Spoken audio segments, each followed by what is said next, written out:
Buenos días, profesor. Nosotros vamos a hablar de la aplicación de estructuras jerárquicas en teorías de juegos. Los integrantes de mi grupo es Cali Espinosa O'Neill y mi persona, Kenjel Mooney.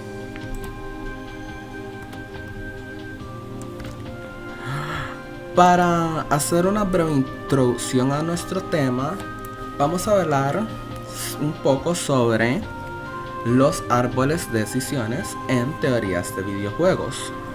Estos árboles fueron creados por los señores von Neumann y Morgenstern, las cuales podemos ver en su libro clásico The Theory of Games Behavior, el cual fue publicado en el año 1944. Y cabe recalcar que a pesar de que esta investigación está centrada en el ámbito de la teoría de juegos, esta puede ser de interés para cualquier persona la cual está metida en el ámbito de la computación, ya que puede comprender más sobre este tipo de programación llamado árboles. Ahora bien, ¿qué son árboles en sí, claramente en este ámbito de la informática? Pues un árbol es un tipo abstracto de datos, el cual es utilizado tanto para resolver problemas de hardware como de software. Y para lograr esto, la estructura de un árbol se divide en diferentes partes. Tenemos la raíz, la cual es la posición base, la cual por lo general se interpreta como un puntero que señala al inicio de la estructura. Después están las ramas, las cuales son hijos de la raíz y por lo tanto esta apunta a ellas, creando una estructura no lineal conectada. Y por último tenemos las hojas, las cuales son nodos hijos de cada rama de la raíz, para así lograr tener una estructura recursiva que logra crecer indefinidamente. Ahora bien, ya hablamos un poco sobre los árboles. Ahora vamos a hablar un poco sobre la teoría de juegos. ¿Qué es esto? La teoría de juegos es un área de la matemática la cual estudia la toma de decisiones de los individuos en interacción a partir de un modelo o estructura, y a su vez estudia cómo las personas reaccionan a una decisión ya tomada por un usuario, el cual buscaba su mismo interés, para saber qué decisión elegir a continuación. Es de suma importancia para nosotros tener en claro los conceptos de esta teoría, ya que es usada para realizar propuestas económicas, conflictos bélicos, acuerdos, negociaciones, entre otras cosas. Habiendo aprendido un poco sobre la teoría de juegos, vamos a ver cómo eso se relaciona un poco con los árboles de decisión. Los árboles de decisión son mapas los cuales son creados desde un punto de inicio. Estos mapas contienen los resultados de una serie de decisiones relacionadas al punto de inicio, lo que nos permite calcular posibles acciones, caminos que tomará para llegar a un resultado, según los beneficios o probabilidades de este. Estos árboles por lo general son utilizados para la creación de algoritmos y procesos para lograr una ejecución más optimizada de este. Cada uno de estos árboles inicia con un único nodo, el cual se ramifica conforme tomamos diferentes decisiones.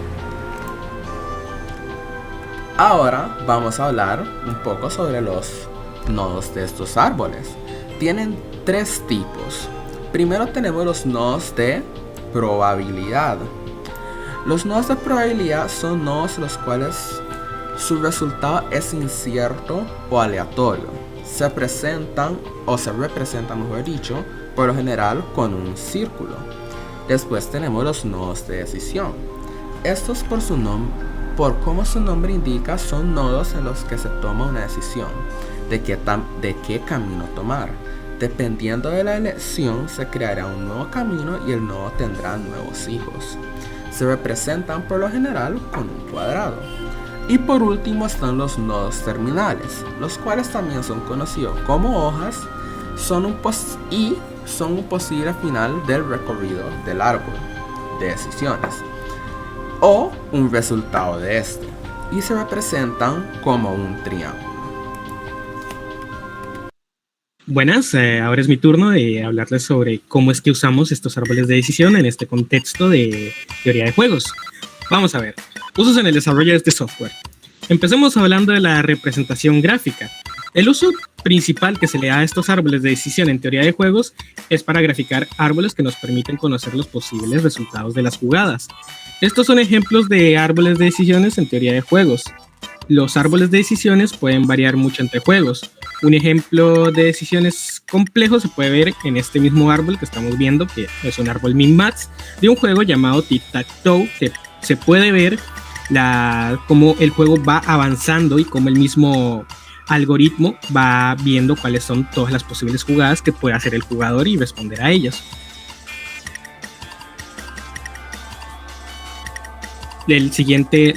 Una de las siguientes utilidades que podemos poner en este contexto son las probabilidades de aparición de objetos. Los famosos sistemas de rarezas europeos en los videojuegos están creados en su mayoría por árboles de decisiones, representado a través de sus ramas la probabilidad que tenga un jugador para obtener un objeto de mayor rareza después de cierto número de intentos.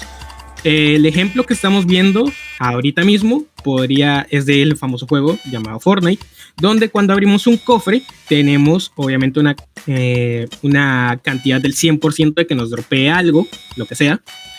Y en este caso simplemente estamos viendo qué tipo de arma nos puede llegar a dropear y de qué calidad puede ser esa arma, tomando en cuenta solo la calidad normal y legendaria en este caso. Luego tenemos la elección de caminos. Un árbol de decisión se refleja mucho en este tipo de juegos. Una rama representa un final dentro del juego y es toda una sensación única al jugador dentro de un mundo donde sus decisiones sí que importan.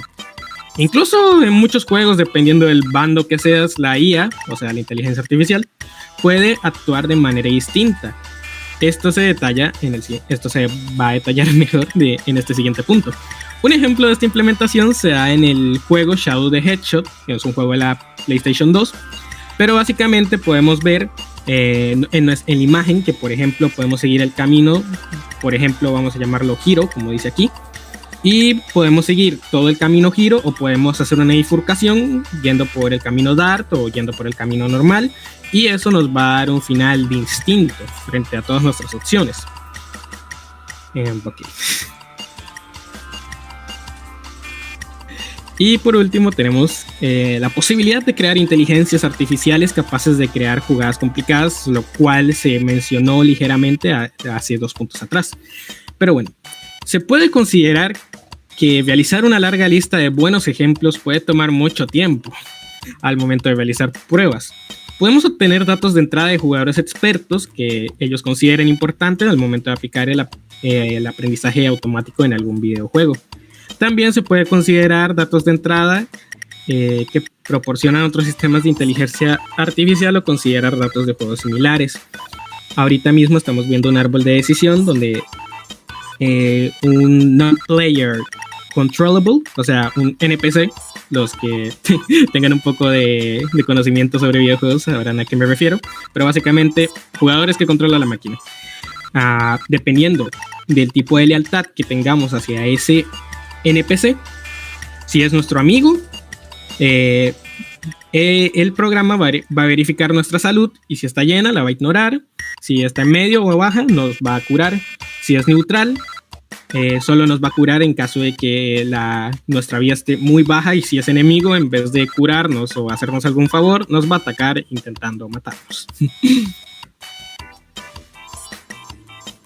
Y bueno, llegamos a la parte de las conclusiones. Los árboles de la decisión son una estructura sumamente útil y efectiva tanto en el ámbito de la teoría de juegos como en la programación.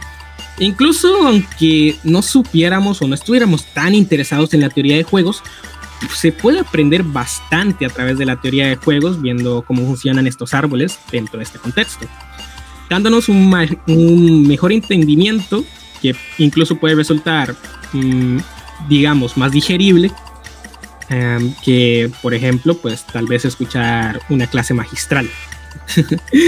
En base a la investigación y el procedimiento realizado, se concluye que la implementación de estos árboles es vital para el desarrollo de un juego completo, incluso para programas que necesitan una cierta estructura y una cierta organización.